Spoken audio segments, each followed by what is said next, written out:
Assalamualaikum warahmatullahi wabarakatuh. Perkenalkan, nama saya Dinda Suryawati dari kelas 12 IPS 4 nomor absen 15. Dalam video kali ini saya akan menjelaskan satu, faktor penyebab perubahan sosial, yang kedua bentuk-bentuk perubahan sosial, dan yang ketiga teori perubahan sosial. Memasuki materi yang pertama, yaitu faktor penyebab perubahan sosial. Faktor penyebab perubahan sosial dapat dibedakan menjadi dua, yaitu faktor internal dan faktor eksternal. Faktor internal adalah faktor yang berasal dari masyarakat itu sendiri, antara lain ada bertambah atau berkurangnya penduduk, yaitu adanya kematian dan kelahiran. Yang kedua, adanya penemuan-penemuan baru. Penemuan baru dapat dibedakan menjadi dua, yaitu discovery dan invention. Discovery adalah penemuan dari suatu unsur kebudayaan yang baru, baik berupa suatu alat baru maupun berupa suatu ide yang baru. Sedangkan invention adalah penemuan baru yang sudah diakui, diterima, dan diterapkan oleh masyarakat. Faktor internal yang ketiga yaitu pertentangan atau konflik. Pertentangan dalam masyarakat yang disebut konflik. Pertentangan atau konflik cenderung terjadi dalam kehidupan manusia. Kondisi tersebut terjadi sebagai konsekuensi hubungan sosial yang dijalin manusia. Menurut Ralph Dendorf, konflik dapat menghasilkan perubahan sosial atau dapat diartikan sebagai sumber terjadinya perubahan sosial. Sedangkan faktor eksternal adalah faktor yang bersumber dari luar masyarakat, antara lain satu, lingkungan alam fisik yang ada di sekitar manusia, seperti terjadinya gempa bumi, banjir, dan tanah longsor. Yang kedua, adanya peperangan. Yang ketiga, masuknya budaya luar. Masuki materi yang kedua, yaitu bentuk-bentuk perubahan sosial. A. Perubahan berdasarkan kecepatan berlangsungnya. 1. Perubahan secara lambat atau evolusi. Perubahan sosial yang terjadi secara lambat akan mengalami rentetan perubahan yang sering berhubungan dalam jangka waktu yang cukup lama. Perubahan ini termasuk dalam evolusi. Perubahan secara evolusi dapat diamati berdasarkan batas waktu telah lampau sebagai patokan atau tahap awal sampai masa sekarang yang sedang berjalan. Adapun penentuan kapan perubahan tersebut terjadi bergantung kepada orang yang bersangkutan. Perubahan secara lambat memerlukan waktu yang lama dan biasanya merupakan rentetan perubahan kecil yang saling mengikuti dengan lambat. Pada evolusi, perubahan terjadi dengan sendirinya tanpa rencana atau kehendak tertentu. Berikut beberapa bentuk evolusi. A. Evolusi kosmis atau cosmic evolution. Cosmic evolution merupakan taraf evolusi dalam bentuk pertumbuhan, perkembangan, atau kemunduran hidup manusia. B. Evolusi organis atau organic evolution. Suatu bentuk evolusi yang dikenal dengan survival of the fittest, yaitu perjuangan manusia yang mempertahankan hidupnya. C. Evolusi mental atau mental evolution. Mental evolution merupakan suatu bentuk evolusi yang terjadi karena adanya perubahan teknologi dan perubahan kebudayaan. Yang kedua yaitu perubahan secara cepat atau revolusi.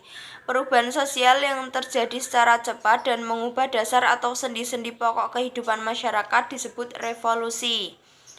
Sebagai contoh, revolusi industri di Eropa. Secara sosiologi, syarat-syarat tertentu yang harus dipenuhi agar suatu revolusi dapat terjadi adalah 1. Harus ada keinginan bersama. Yang kedua, adanya seorang pemimpin atau kelompok yang dianggap mampu memimpin masyarakat tersebut. Yang ketiga, pemimpin yang ada harus mampu menampung keinginan-keinginan masyarakat untuk selanjutnya memuaskan serta menegaskan rasa tidak puas yang ada tersebut menjadi suatu program dan arah gerakan. Yang keempat, pemimpin tersebut harus mampu menunjukkan suatu tujuan kepada masyarakat. Artinya bahwa tujuan yang ingin diraih harus bersifat konkret dan dapat dilihat oleh masyarakat. Yang kelima, harus ada momentum, yaitu saat situasi dan keadaan serta faktor sudah tepat dan baik untuk memulai suatu gerakan. Yang B. Perubahan berdasarkan ukuran perubahannya. 1. Perubahan kecil. Perubahan kecil diartikan dengan perubahan yang memiliki ruang lingkup kecil dalam masyarakat. Yang kedua, perubahan besar. Suatu perubahan dapat dikatakan sebagai perubahan besar jika perubahan yang terjadi membawa pengaruh besar dan diikuti dengan adanya perubahan lembaga-lembaga kemasyarakatan yang ada dalam tatanan suatu masyarakat. Yang C. Berdasarkan prosesnya. 1. Perubahan yang dikehendaki atau direncanakan adalah suatu perubahan yang telah direncanakan terlebih dahulu oleh pihak-pihak yang menginginkan adanya perubahan. Pihak yang menghendaki adanya perubahan disebut agen of change atau agen perubahan. Yang kedua, perubahan yang tidak dikehendaki atau tidak direncanakan adalah suatu perubahan sosial yang tidak dikehendaki atau tanpa adanya suatu perencanaan terlebih dahulu, tetapi ingin berlangsung di luar jangkauan pengawasan serta dapat menyebabkan timbulnya akibat-akibat sosial yang tidak diharapkan oleh masyarakat. D. Perubahan berdasarkan sifat perubahannya. 1. Perubahan struktural. Menurut Meron dan George Rizzen, struktur sosial adalah seperangkat hubungan sosial yang terorganisasi dengan berbagai cara melibatkan anggota masyarakat atau kelompok di dalamnya. Yang kedua, perubahan proses. Piotr Stomka mengatakan bahwa proses sosial dapat menghasilkan perubahan terbatas, perombakan ulang atau pembentukan ulang tatanan sosial yang sudah ada. Memasuki materi yang ketiga, yaitu teori perubahan sosial. A. Teori siklus. Teori siklus merupakan sebagai suatu yang berulang-ulang. Segala sesuatu yang terjadi sekarang pada dasarnya memiliki kesamaan atau kemiripan dengan yang terjadi sebelumnya.